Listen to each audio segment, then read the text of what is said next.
सहकार से समृद्धि का जो मार्ग माननीय प्रधानमंत्री श्री नरेंद्र मोदी जी ने दिखाया था, वो अब भारत की पहचान बन गया है। 2 लाख ऐसे गांवों में मल्टीपर्पज सहकारी समितियों का गठन कर रहे हैं, जहां अभी कोई समिति नहीं है।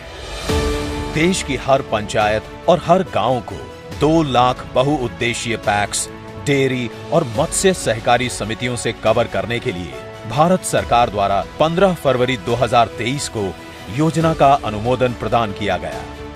सहकारिता मंत्रालय द्वारा 5 वर्षों में देश की हर पंचायत और हर गांव को बहुउद्देशीय पैक्स, डेयरी और मत्स्य सहकारी समितियों से जोड़ने की मुहिम अब एक आंदोलन का रूप ले चुकी है, जो हर प्रांत, हर वर्ग के लोगों को साथ जोड़कर भारत की तस्वीर बदल रही है।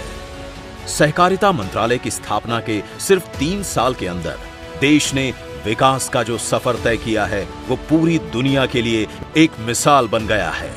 हर पंचायत को बहुउद्देशीय सहकारी समितियों से कवर करने की योजना को समयबद्ध तरीके से लागू करने के लिए माननीय गृह एवं सहकारिता मंत्री जी द्वारा 19 सितंबर 2024 को एक मार्गदर्शिका जारी की गई, जिसमें सभी हितधारकों के लिए नई सहकारी समितियों के गठन के लक्ष्य, समय सीमा, उनकी भूमिका और दायित्व दर्शाए गए हैं।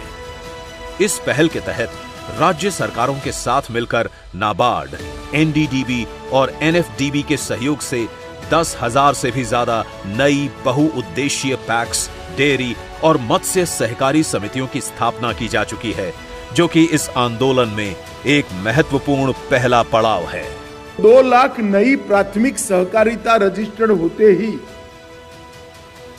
देश में एक भी पंचायत ऐसी नहीं बचेगी जहां पैक्स न हो, डेयरी न हो या मत्स्य की कोऑपरेटिव न हो। और ये होते ही समग्र देश सहकारिता की रीच से तृप्त हो जाएगा।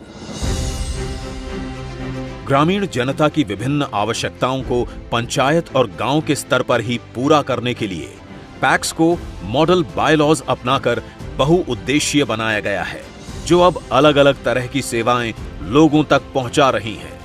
योजना को सुचारू ढंग से लागू करने के लिए विभिन्न स्तरों पर समितियां भी बनाई गई हैं। राष्ट्रीय स्तर पर एनएलसीसी, राज्य स्तर पर एससीडीसी और जिला स्तर पर डीसीडीसी का गठन पहले ही हो चुका है।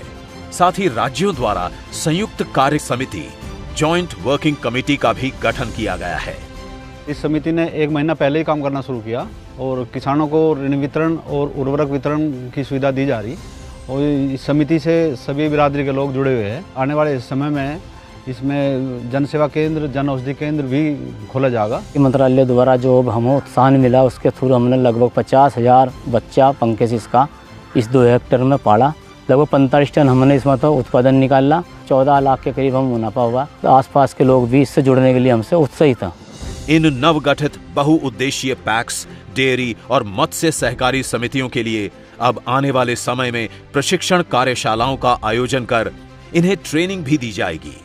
साथ ही इनके व्यवसाय में बढ़ोतरी और विविधीकरण के लिए बिजनेस डेवलपमेंट प्लान भी तैयार किए जाएंगे, जिससे इन समितियों का आगे बढ़ने का नया पथ तैयार होगा, जो देश में संतुलित क्षेत्रीय विकास को बढ़ावा देकर और ग्रामीण क्षेत्रों में विकास में महत्वपूर्ण योगदान देगा। वर्ष 2025 को अंतर्राष्ट्रीय सहकारिता वर्ष के रूप में मनाया जा रहा है। पूरे विश्व की निगाहें आज भारत पर टिकी हैं। ये हमारे लिए सहकारिता आंदोलन को और सशक्त और सुदृढ़ करने का एक और सुनहरा अवसर है। आजादी के 75 साल बाद भारत के सहकारिता आंदोलन का ये पुनर्जन्म है, जिसमें हर धर्म और वर्ग के लोगों की सहभागिता ने भारत देश के विकसित राष्ट्र के सपने को और मजबूत किया है। और यही सहकारिता है, यही भारत है।